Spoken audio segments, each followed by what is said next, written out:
Hello, everyone. Welcome back to the show.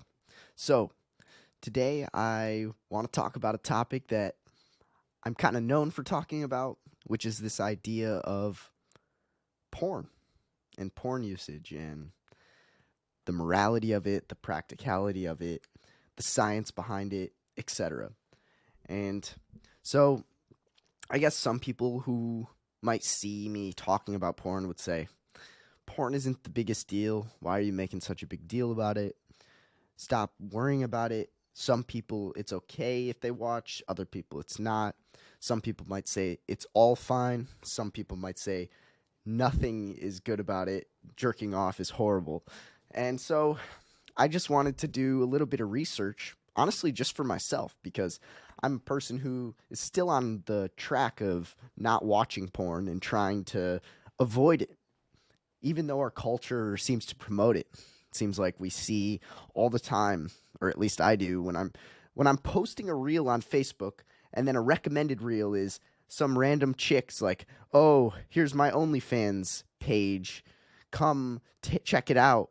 I got banned from Harvard because I was on OnlyFans." And I'm like, why is this being promoted? I'm just so confused. Maybe it's because they know I talk about porn, and then they're like, here's some more porn. But either way. So yeah, my first episode I ever dropped was the morality of porn and masturbation.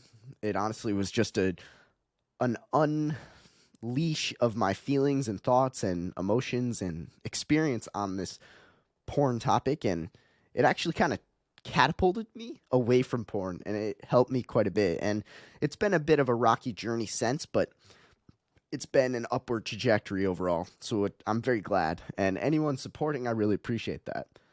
But either way, let's first dive into who is watching porn. Let's get some statistics going.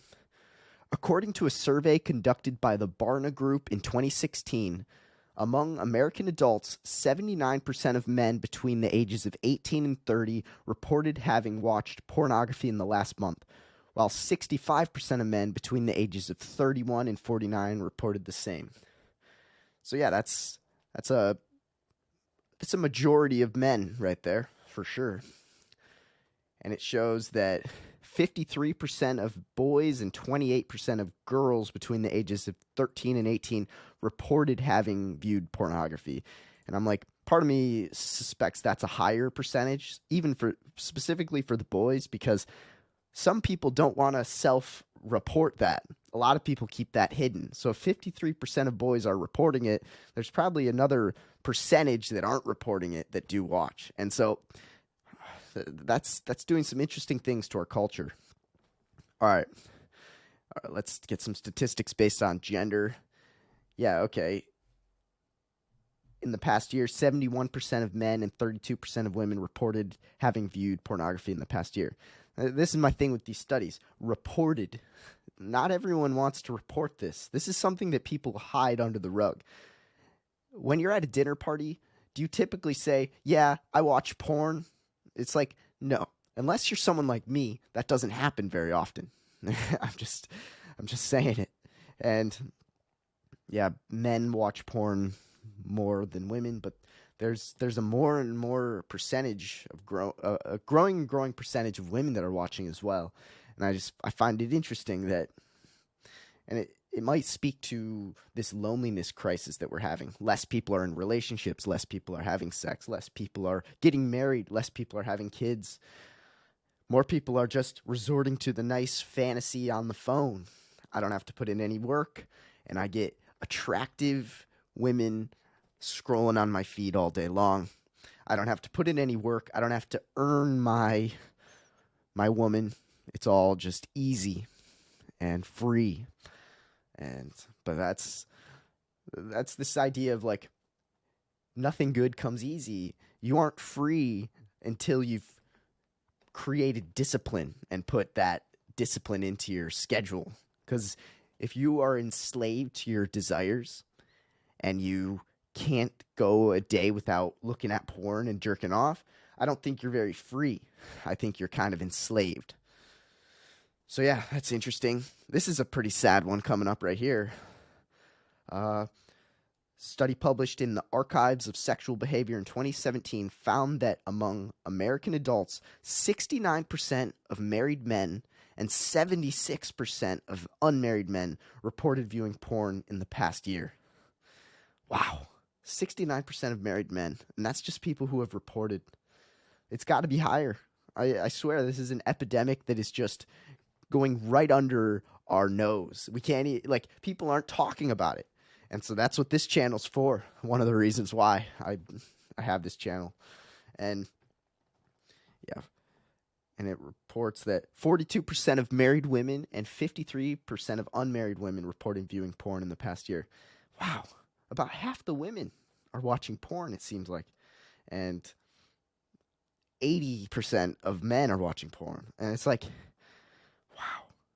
The probability that you're going to find someone that doesn't watch porn is high. I mean, low. Low. And, man, that's kind of saddening to me. All right. I want to give a little bit of nuance to the other side real quick. You know, people are saying, like, it's a natural thing. Jerking off is natural. Orgasm is natural. Sex is natural. It's okay. And I'm like, all right.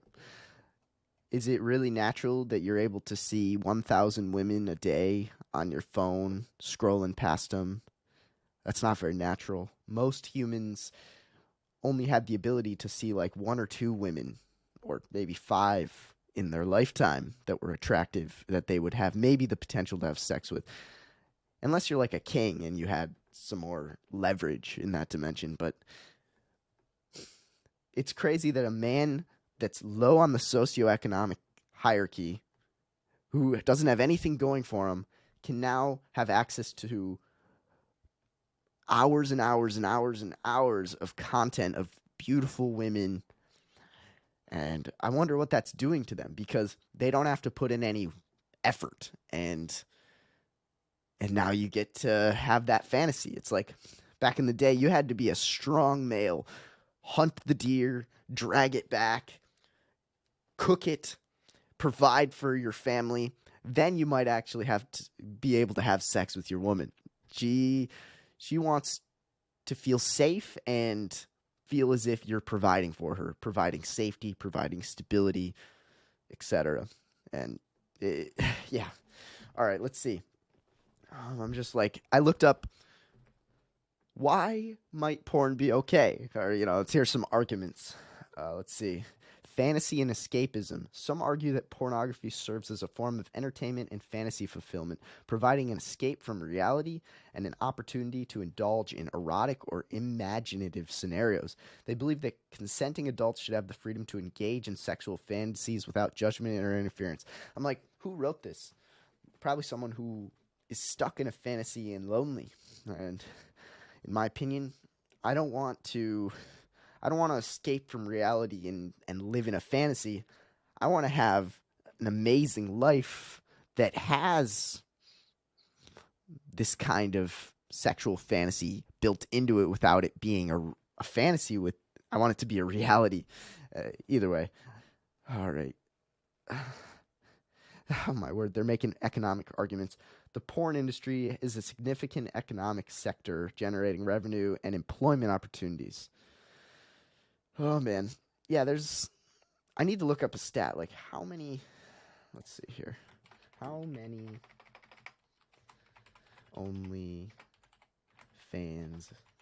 accounts are there?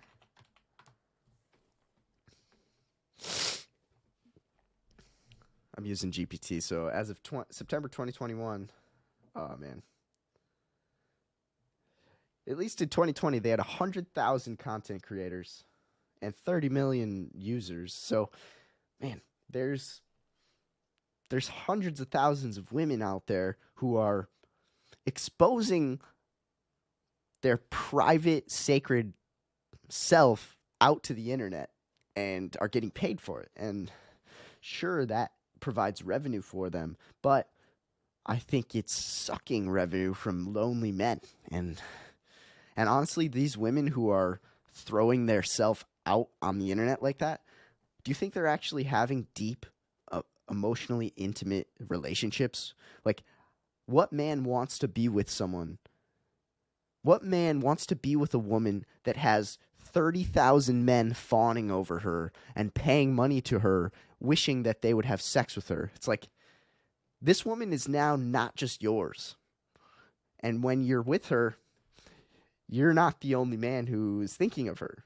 And what does that do to you, man? What is that doing to your brain? I could sense some jealousy occurring on that, man. I would be jealous. I would be insecure and quite annoyed. All right. Yeah. We live in this culture where, oh, I want to be free to do whatever I want. No rules, no regulations. Stop limiting my freedoms. And it's like, sometimes those limits can actually be very useful. If you're free to do whatever you want, you might be free to just walk off a cliff. And sometimes guardrails are useful so you don't fall off a cliff and end up in a hell on earth scenario. So yeah, it's interesting. All right, here's some more interesting. Here's some cons of watching porn with some studies attached. All right, number 1. Addiction. Some people may develop an addiction to pornography. This can be associated with neurochemical changes in the brain, similar to those caused by addictive substances. Over time, this can lead to a need for more explicit and more frequent viewing of porn to reach the same level of arousal or satisfaction. Yeah. There's a study from 2014 that reported alterations in brain structure among men who reported high levels of porn use, similar to what can be seen in drug addiction. Yeah, it's totally fine. Be free. Yeah, go ahead and go indulge in something that makes you have similar brain alterations as if you were addicted to drugs. That's pretty cool. All right. Negative impact of relationships. I've seen it in my relationships. Watching porn truly hurts the woman's self-image, self-respect, hurts the intimacy within the relationship. I would not recommend it. The people that are saying, oh, porn is fine, I'm like, how many of those people are in long-term committed relationships? Most people who watch porn are probably not happy in their marriage. And let's see here. Study from 2009 suggests that prolonged exposure to sexual media can distort perceptions of others and relationships.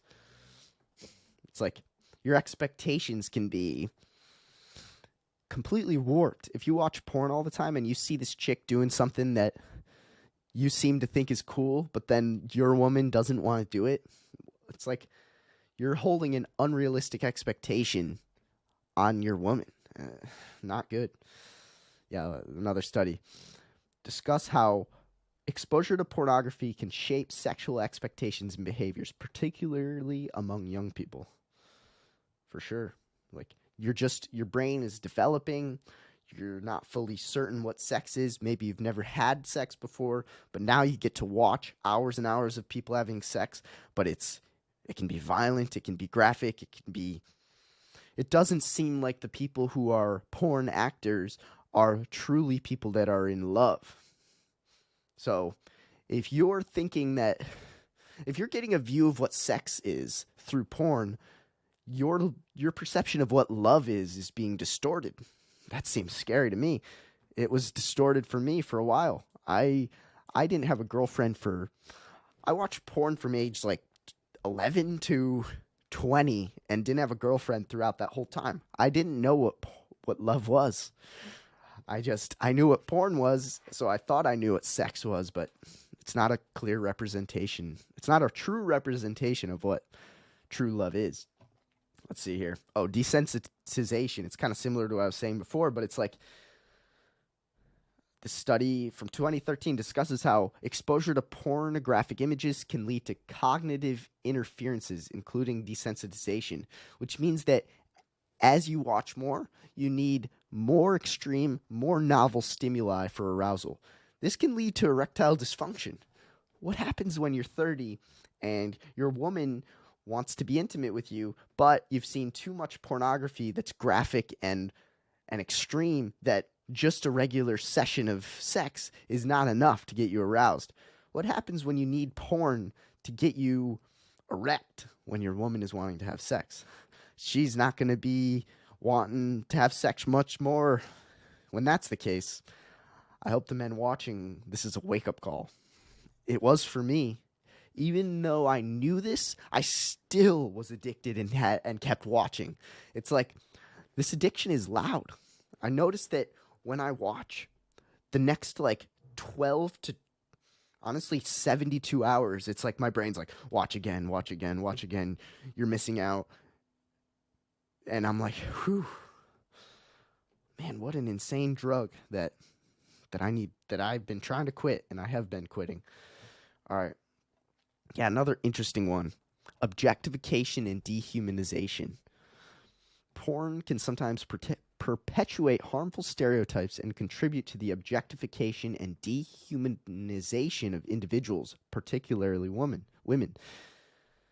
It's like, I noticed that when I'm watching porn, or when I watched porn in the past, I viewed women sexually before I viewed them as anything else. I'd be walking through a store and I'd see a woman. I'd first think about what it would be like to have sex with her. Then I would realize that, oh, they're a human that I should maybe just talk with or acknowledge as a human. But my brain would first go to sex.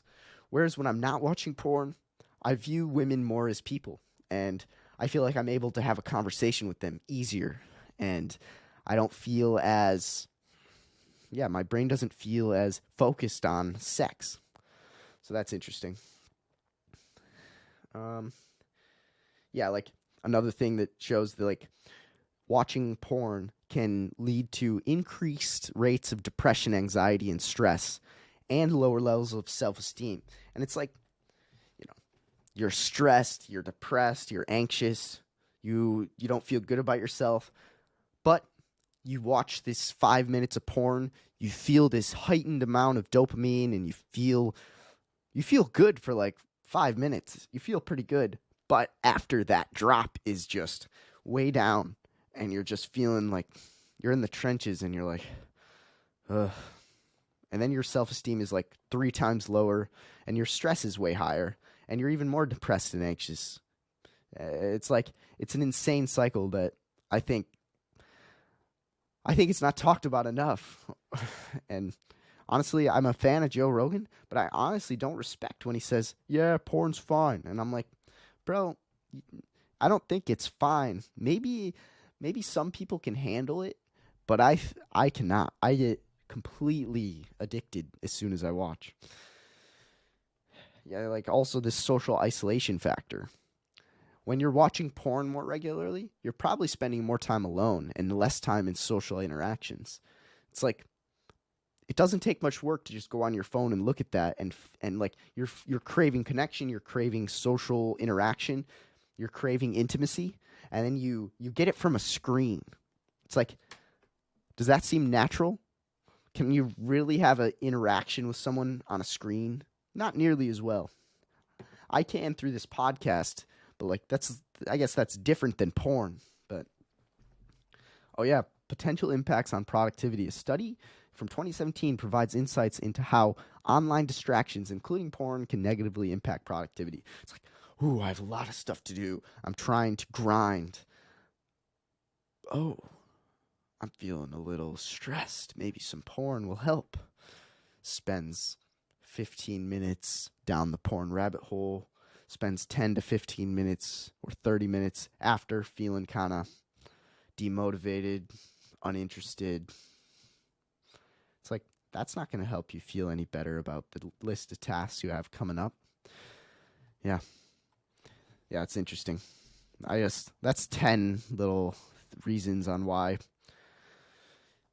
porn could be unhealthy. All right. I also want to talk about this symbolism of porn a little bit. Let's see here. When you're thinking about men and women, women have intrinsic value, whether or not they're hyperproductive or provide a lot of financial stability. They have value regardless. Men do not. Women don't want men who just sit around in their mother's basement playing video games, watching porn, and eating potato chips. Women are not going to want that. They want to find a man who's going to provide stability and adventure. There's no adventure in staying in your mom's basement watching TV, porn, and playing video games. Not attractive whatsoever. If you find a woman who's living at her parents' who isn't financially free, but has, like, a man would definitely be willing to form a relationship with her because her financial scenario isn't nearly as important as the man's is to the woman. And so it's like, if you think about back in the day, I'm going back to this whole ancestral scenario where there was, like, if you're staying in your father's tent, women aren't wanting you. Women want the men who are out there hunting, out there gathering, out there being masculine and being leaders. It's like, you don't have to be a leader and you don't have to be very masculine to sit on a couch and watch TV all day and porn. And it's like, why do you think there's such a loneliness crisis happening in America, specifically young men? Probably because of how easy and free life can be.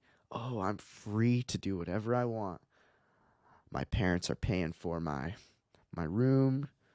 I got a TV. I got a phone. I don't have any friends.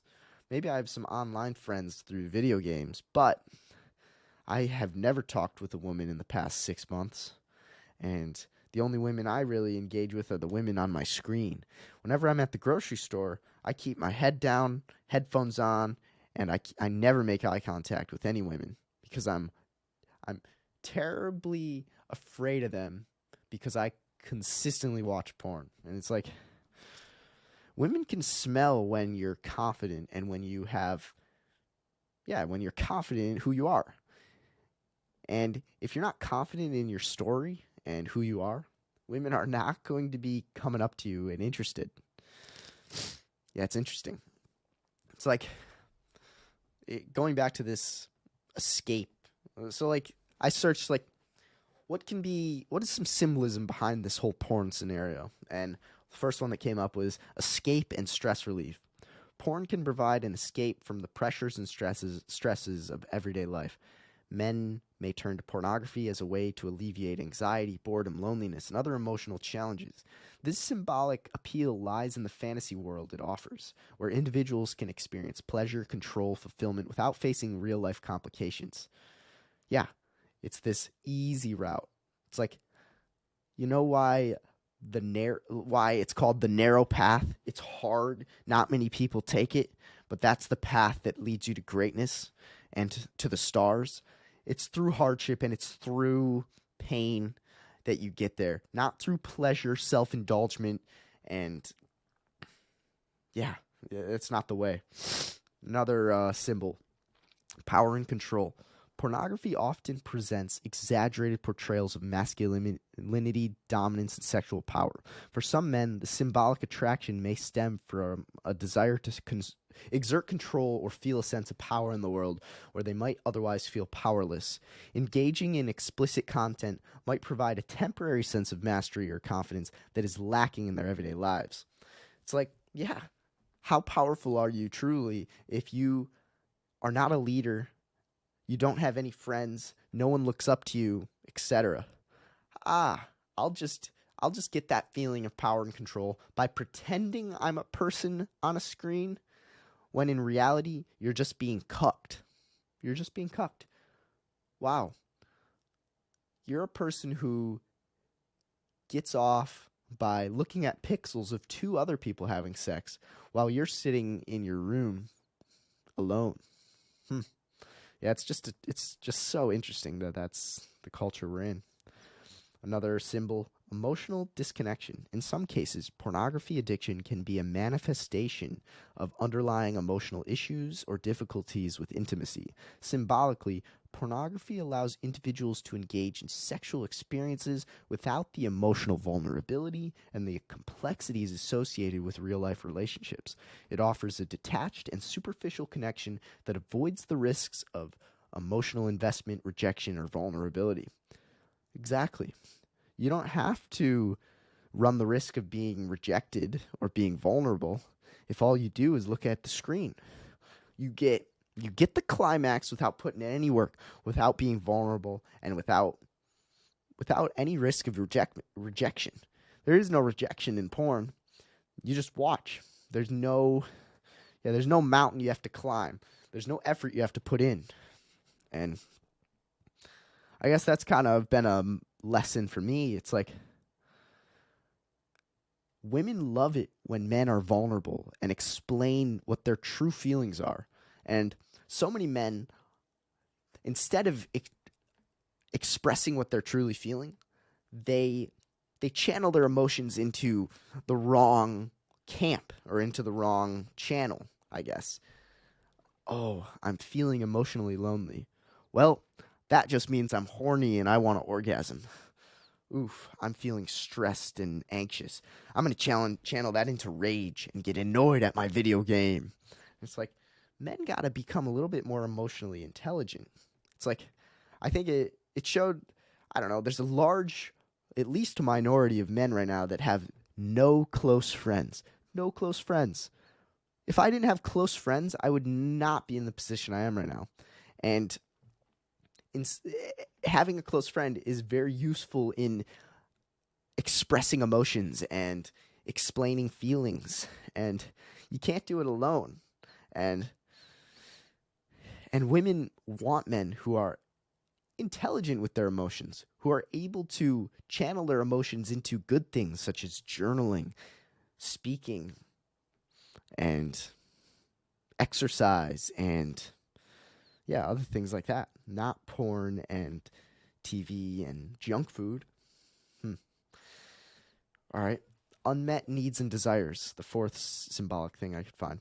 Men may turn to porn when their sexual needs or desires are not adequately fulfilled in their personal relationships. Symbolically, pornography provides an immediate and easily accessible outlet for sexual gratification, bypassing the need for emotional intimacy or the challenges of fostering a satisfying sexual connection with a partner.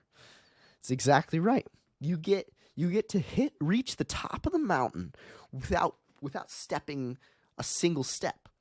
You get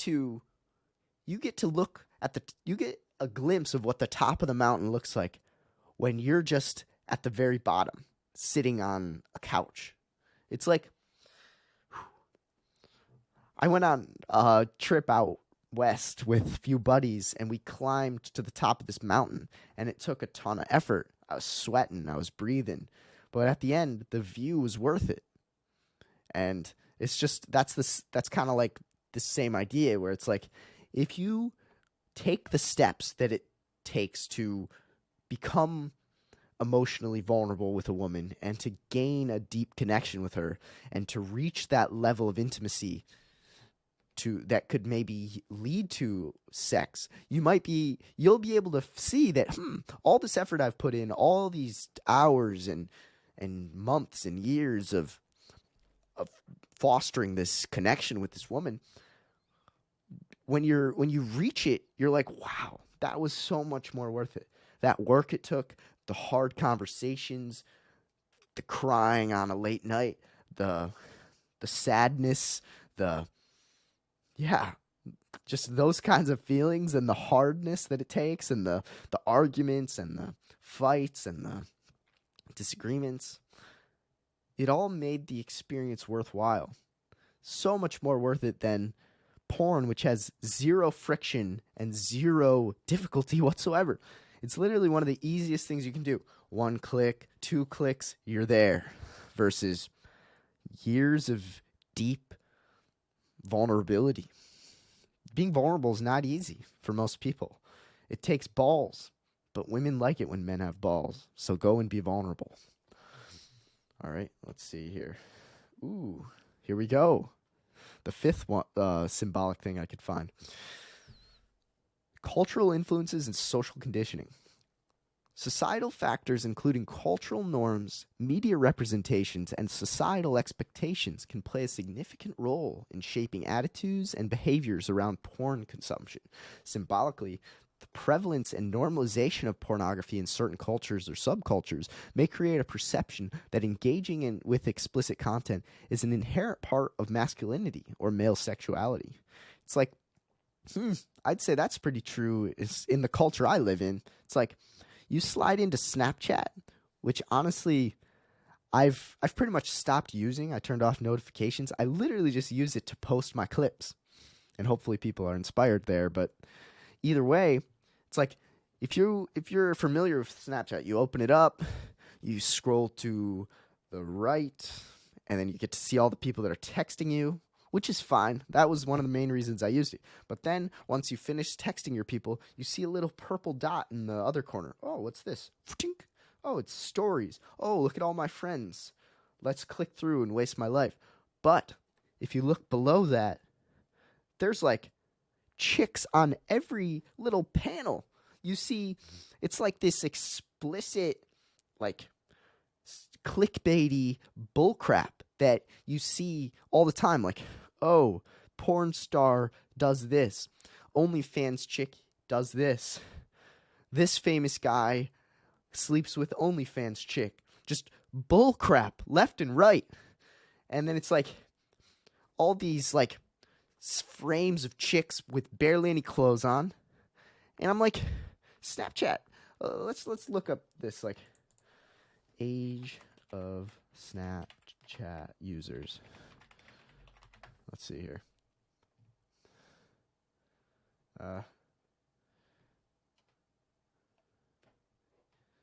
50% of people on Snapchat are between the ages of 15 and 25.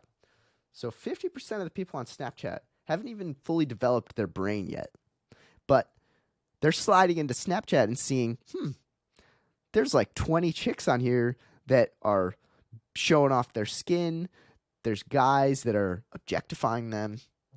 That's normal. That must be normal. And in my opinion, this is just the shoot to porn. You're in your room, you're on Snapchat, kind of harmless, but then you scroll to the left and you're like, look at all these chicks. But then you click on it and you're like, it was clickbaity. It honestly just got me in here to like waste my time. But I'm kind of aroused now. Now I'm going to slide into the next step, which is the real thing. And it's like, without this distraction and idea that's put in your mind of all these women, you probably wouldn't be watching porn. But it's like, you're on Snapchat or Instagram or Facebook, and one of these reels or pictures comes up. It's like, why is it so normal today that women just post their skin and their body? It's like, in my opinion, that's slightly secondary to the personality of a woman. But it seems like in our culture, so many people are fixated on just what a woman looks like. And what is this doing for women? If you're a woman and you're scrolling social media and you see these attractive women and you see that you know that some porn stars are out there, and you're constantly comparing, constantly thinking you're not enough, constantly like just seeing the flaws in yourself. And it's like, this has never happened before. Never before in history have you been able to see thousands of other women to compare yourself to. That's just a sad existence right there. Back in the day, you had like 3 other women in your town, and all 3 of you were beautiful in your own ways, and it didn't matter. And so it's like, oh man, I think it's totally true with this societal factors and conditioning. Oh, porn's normal. And it's like, just because a lot of people do it, does that make it good? It's like, back in the day, cigarettes were normal, but we found out the cons of cigarettes pretty soon after that. It's just another example here. Yeah, I want to talk about this story of Peter Pan here. So, the story of Peter Pan and Tinkerbell.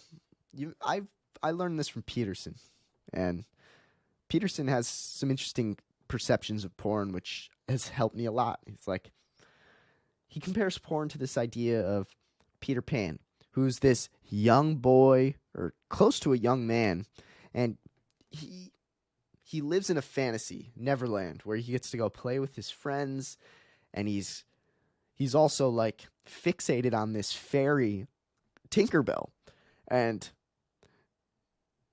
Tinkerbell kind of seduces him and like lures him in, and he's constantly chasing it. But in reality, he's never fully able to reach the satisfaction that would be reached if he would just get out of his fantasy world and start living like a man, like he's called to. And I just found it kind of interesting. Like, do you really want to be Peter Pan when you're 30? Watching porn, lonely, living in a fantasy, no women really want you? It's like, my recommendation, get out of that fantasy, get into the real world, start taking a walk out in nature, start going to the gym regularly, start pursuing your passions, live out your dreams. Women love it. Women love men who are confident enough to take leaps and to trust themselves. If you trust yourself, a woman will trust you and support you no matter what. And you're not going to get any trust and support from a woman that's on a screen. Tinkerbell never supported Peter Pan in his journey to self-improvement. She only supported him in his journey down a fantasy rabbit hole. Yeah, either way. Don't know exactly that much about Peter Pan, but it's kind of interesting. I've seen some guys who are 30 who are still living in their 17-year-old self, it seems like. They have all their friends. They drink on a regular basis. They don't have any women, and they are constantly probably watching porn and also constantly not doing hard things that make women want them. Either way. All right. Here's, I don't know. I'm going to just kind of explain my journey real quick. So, I've tried a few strategies. I've tried the vulnerability strategy, which is probably one of the better strategies you can start with. It's like, once you realize that you have an addiction, start talking about it to the close friends in your life. And if you don't have close friends, literally DM me. I'd be happy to talk about it with you. This is literally one of my biggest passions, getting people to quit porn. Yeah, recognize that you have an addiction and start speaking about it. Because the instant you start speaking about it, you're making it real.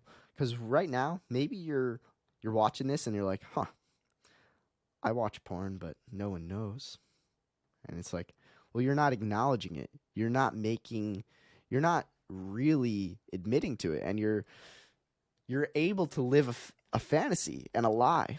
And do you really want to live a lie? It's like, no one gets away with anything. If you think you can hide your porn addiction from your woman, not true. Either way, acknowledge it and be vulnerable about it with people. You don't have to take my route, which is explain it to the whole world. If you search my name, porn comes up in the sense of quit porn, you know? You don't need to have your name associated with quitting porn, but you could have your name associated with a man who's disciplined and has quit. And that, in my opinion, is a great journey and a great story to tell. It's like, wouldn't it be awesome if you found a woman and you're like, yeah, I used to be addicted to porn, but then I saw how it was impacting me in a negative way. I looked at the studies and I took steps to quit. And now it doesn't enslave me in the same way as it did before. I have power over it and discipline. And yeah, that's probably my biggest recommendation here on how to stop this cycle, which is explain it to people and be vulnerable. It's like, you'd be surprised. If you start being vulnerable about your porn addiction with people, I'm sure that the people you're talking to are going to be like, man, I've been struggling with it too. And that connection you have with this person is going to go to a deeper level that it never was before. Instead of, oh, you see the latest game? What's the new beer coming out this month? It's like, do you really want to keep living your life on that level, the surface level? Or do you want to dive into a deeper level? And in my opinion, this is a good way to do it. And this is a good way to do it with a woman too. If you on the first date are like, I've been struggling with porn, but I've been on my journey away from it. And I hope you can support me in this journey because my goal is to be a person who doesn't watch porn.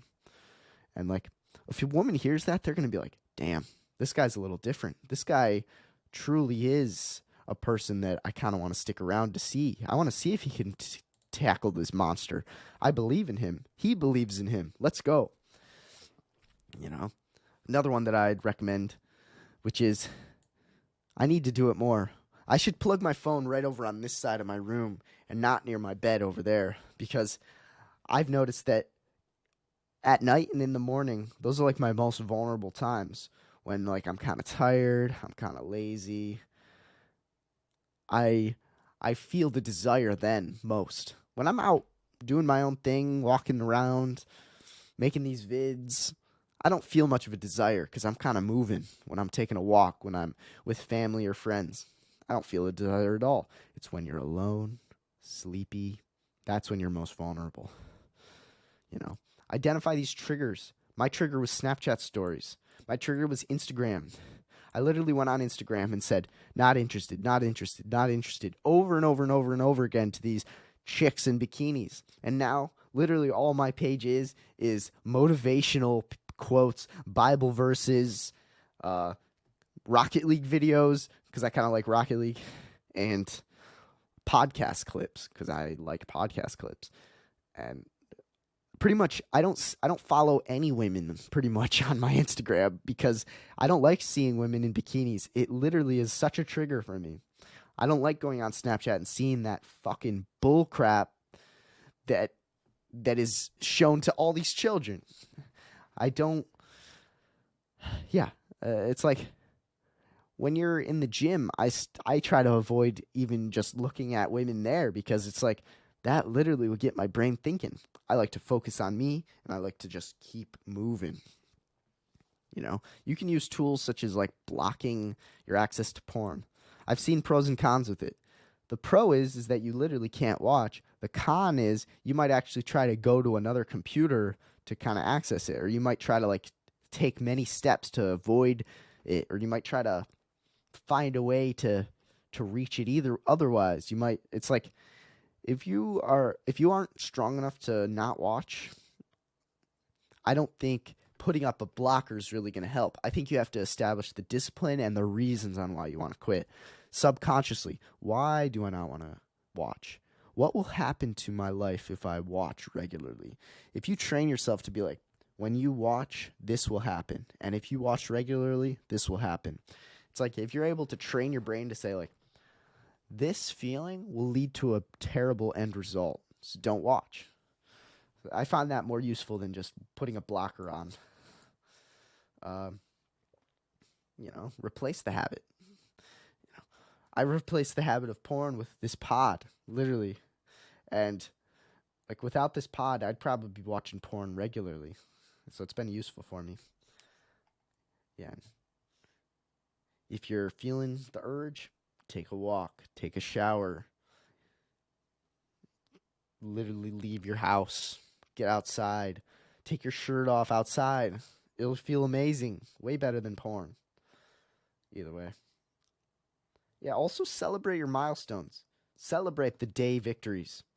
And honestly, another recommendation, call yourself someone who doesn't watch porn. Explain to your peers and your friends that I am a person who doesn't watch. I don't watch porn. And when you say that, you actually embody the identity.